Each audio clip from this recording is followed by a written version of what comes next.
అక్రమంగా అరెస్టులు చేయడము, ఏ తప్పు ఏమి ఏ సాక్ష్యాధారాలు ఉండవు ఏముండవు అరెస్టులు చేయడము, నా నుంచి మొదలుకొని మొన్న మిథున్ రెడ్డి దాకా కూడా అన్యాయంగా కట్టుకథ అల్లేస్తారు. ఫస్ట్ అరెస్ట్ చేసేస్తారు, అతను కట్టుకథ అల్లేసి దానికి సాక్ష్యాలు క్రియేట్ చేయడం చూస్తూ ఉంటారు.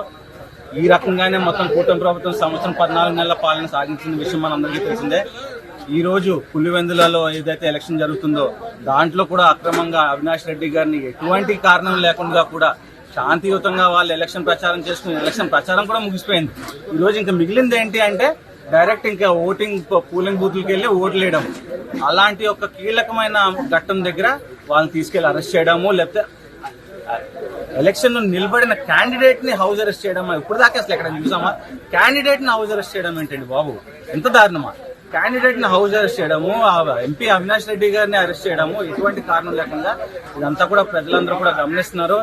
ఇదంతా దేనికి నిదర్శనం అంటే చంద్రబాబు నాయుడు యొక్క నిరంకుశ పాలనకి ఇదంతా నిదర్శనము.